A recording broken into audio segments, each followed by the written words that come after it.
Good morning, everyone. We're excited to host you. Welcome to the Vibe Creative District. I'm a co-founder.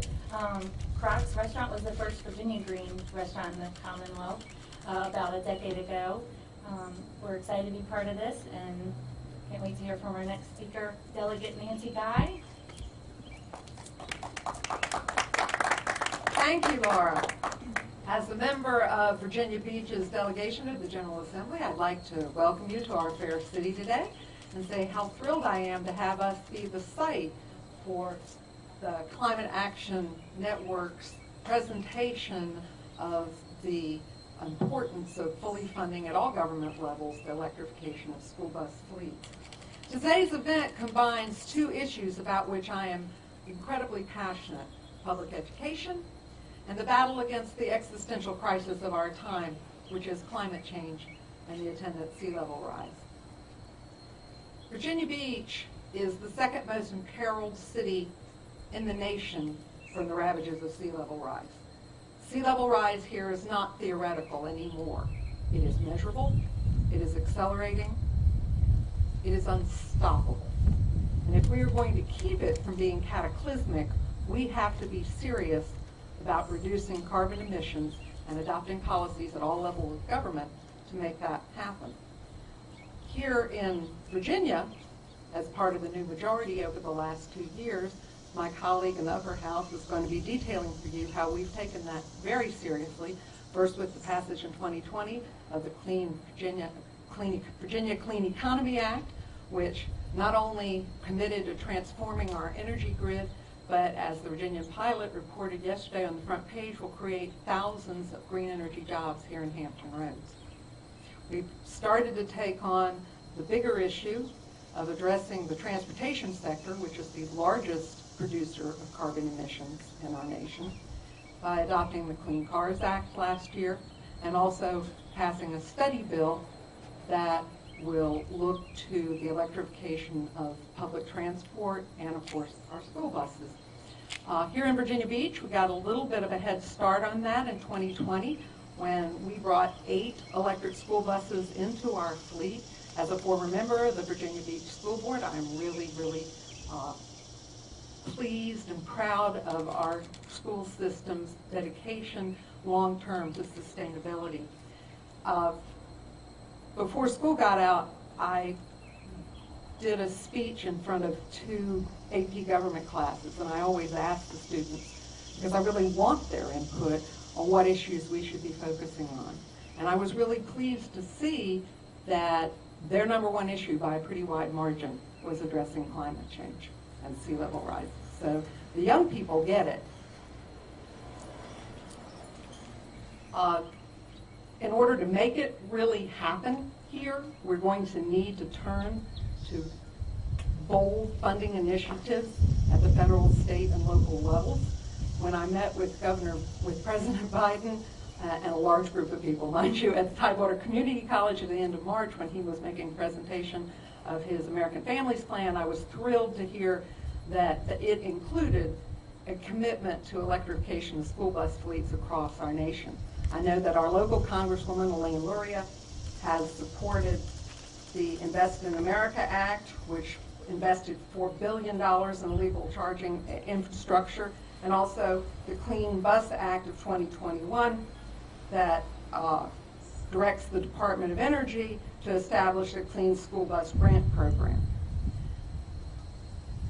As an electric car owner myself, I know what it's like to not be subject to the spikes of the fossil fuel industry. I have to admit, I felt slightly smug during the Colonial Pipeline incident when I didn't have to worry about it, and I look forward to a time when our school bus fleets will be similarly insulated.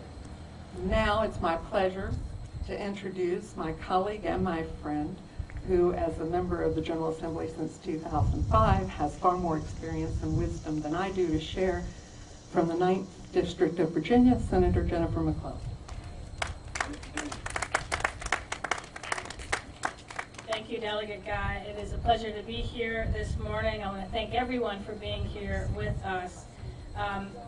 As the mom of 2 young kids, I worry every day about the world we will leave to our children and the impacts of the climate crisis that we are seeing now that they will have to endure even more than we do.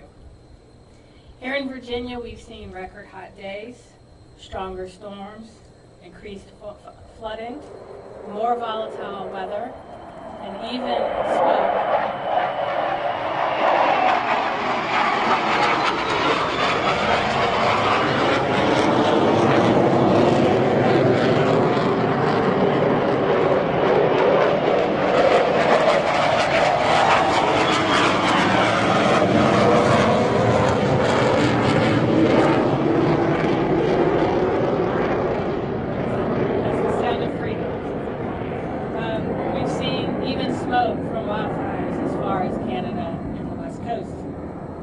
This summer has shown us we are at a critical turning point in the fight against climate change. And climate change is not just an environmental issue.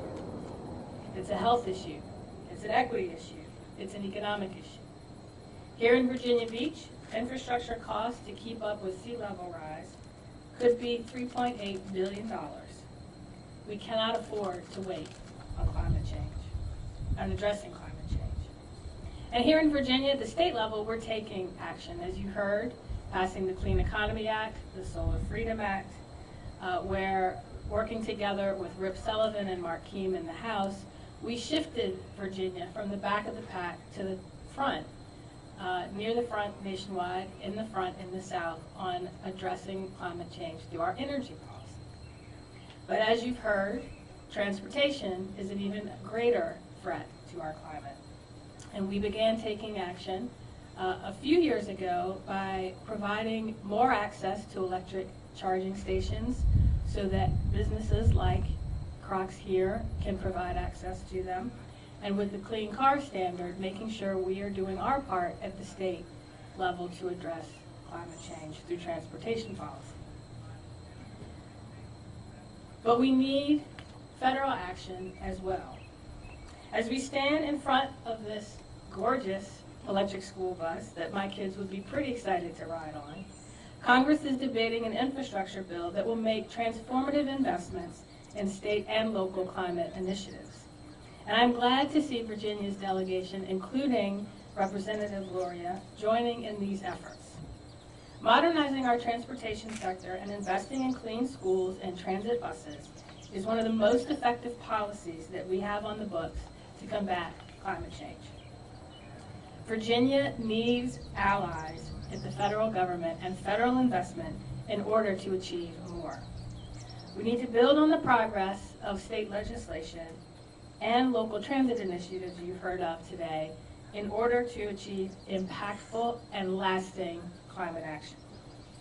I strongly support President Biden's promise to make meaningful investments to tackle the climate crisis, modernize our transportation infrastructure, transition to clean energy and clean transportation, and achieve environmental justice.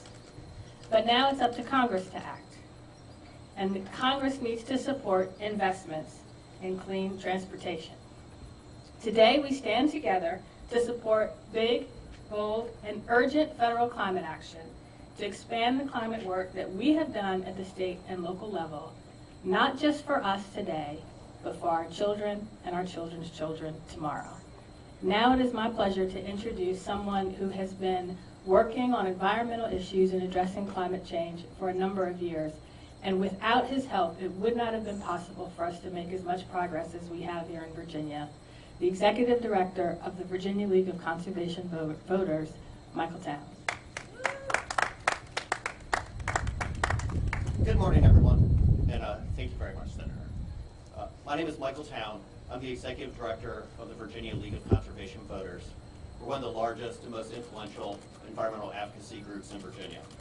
And I'm honored today to be sharing the podium with both Delegate Guy and Senator McClellan, who have led the charge in Virginia for bold policies that will strengthen our economy, reduce asthma, and do our part to address our climate crisis.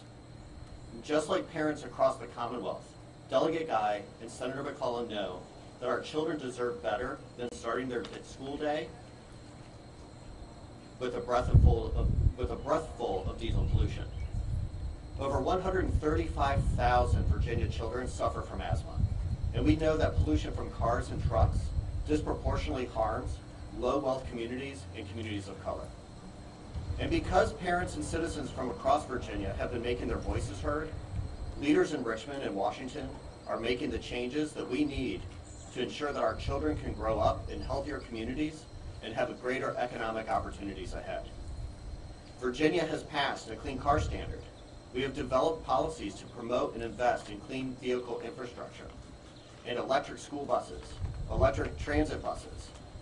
And we have done a lot, especially under the leadership of Senator McClellan, to reduce pollution from power plants and grow our economy on 21st century energy technologies.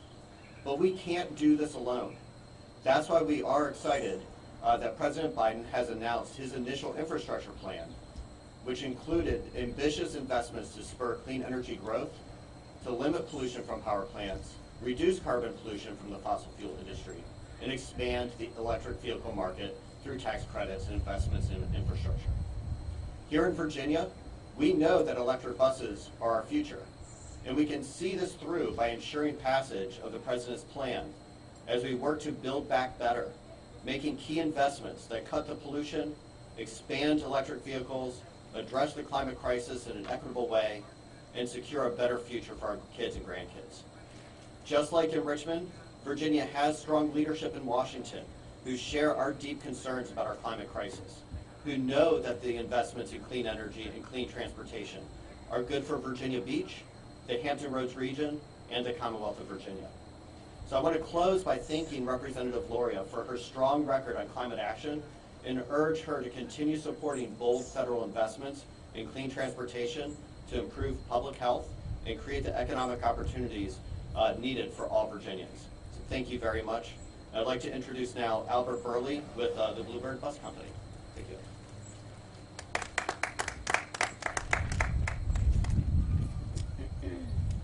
Good morning.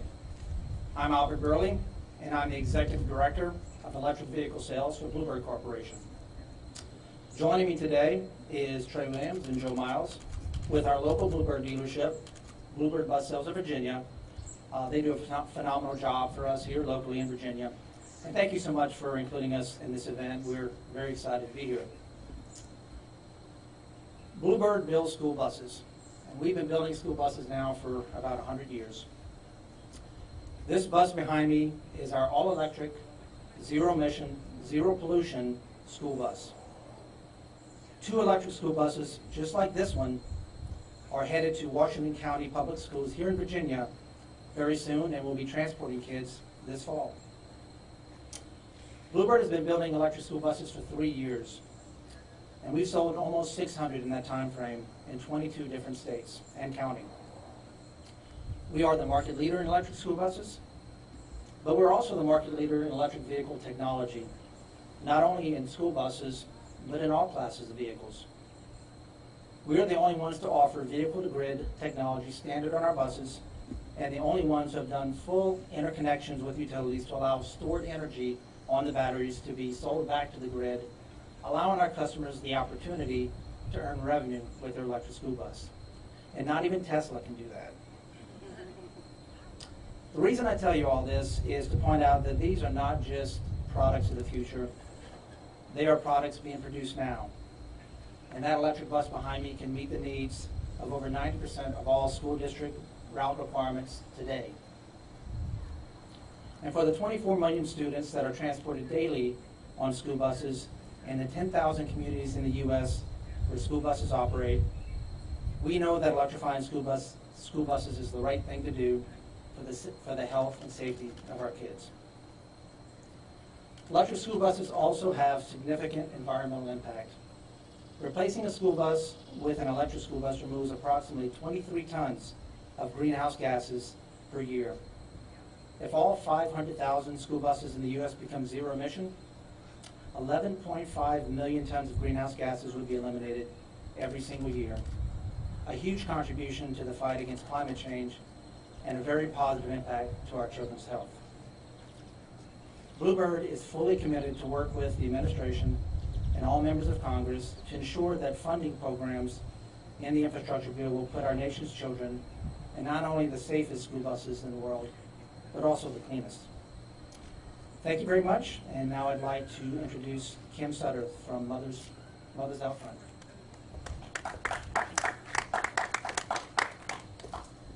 Good morning. Oh, y'all are quiet. Good morning. Good morning. I don't know about you, I'm excited. Look at this bus, right? Oh, this is amazing. I guess I better introduce myself. My name is Kim Sutter. I am the Virginia Organizing Manager for Mothers Out Front. Mothers Out Front is a movement of mothers, grandmothers, women, and caretakers who have children in their lives. And we're fighting for a livable climate for all children. We launched in Virginia in March of 2016, and since then our movement has grown across the Commonwealth. We're in Hampton Roads, Central Virginia, Northern Virginia, and Southwestern Virginia. We have over 3,500 supporters. A few of them are here today. And I'm really excited to be here.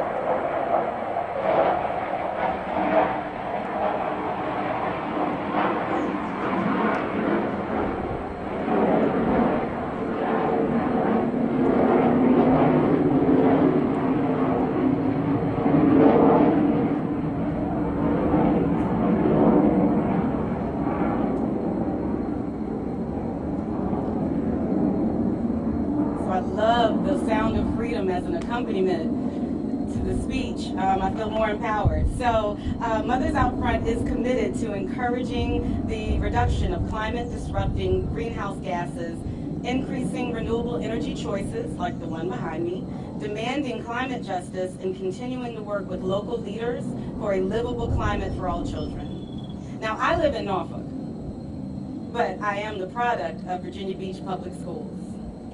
Green Run High School, class of '89, go Stallions. And I remember taking the bus, and the bus ride was really important, right? Like when I was a kid, taking the bus was a big deal. You can connect with your friends, you can participate in before and after school activities without bugging your parents for a ride. But I was a kid and I didn't realize the value of the bus until I missed it. Has anyone ever missed the bus? It's not a good feeling, right? You never want to miss the bus. If you miss the bus, you'll be late for school, you'll miss out on the latest gossip, and you also risk someone sitting next to your crush. Don't want that. So missing the bus could be catastrophic, right? But that's exactly what will happen. We'll miss the bus nationally if Congress doesn't act. Hampton Roads Transit is already in the fight for electrifying their buses. They're operating electric buses that displace 230,000 pounds of CO2 every year and reduce energy costs by 75% for each diesel bus that's been replaced. This is an important step forward. If we expand this effort, it has the potential to save this country millions of dollars in fuel costs. To get there, though, we need bold federal action, bold federal investments in clean vehicles and clean transportation infrastructure. Electric school buses make sense for our children's health. Diesel buses produce toxic fumes laden with carcinogens and other particulates that cause asthma and other respiratory illnesses. You know, I was talking to one of our Mothers Out Front members. Her name is Bev. Bev is a retired teacher from Northern Virginia. And Bev was telling me about one of her students. You know, if you ever talk to a teacher about a student, their face just lights up.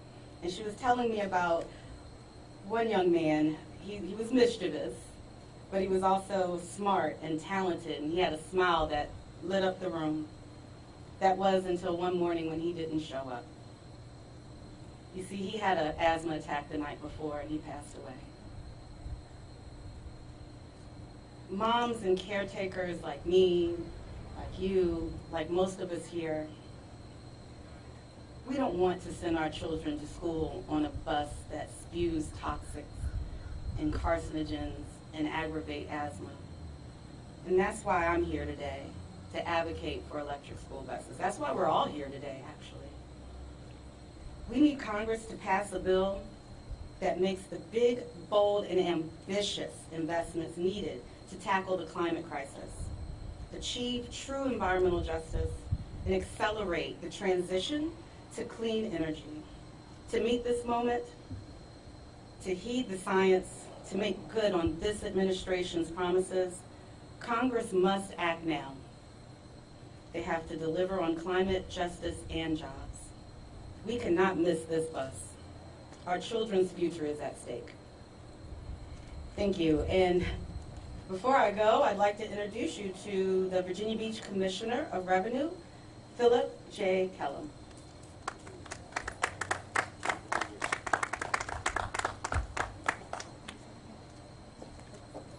That concludes the formal remarks by the speakers, but if any of the media have any questions, they are available for those. You can ask them now, and we'll also have an opportunity for you to go on the bus. So if you have any questions, let me know. Perfect. We'll get everything kind of broken down and get on the bus.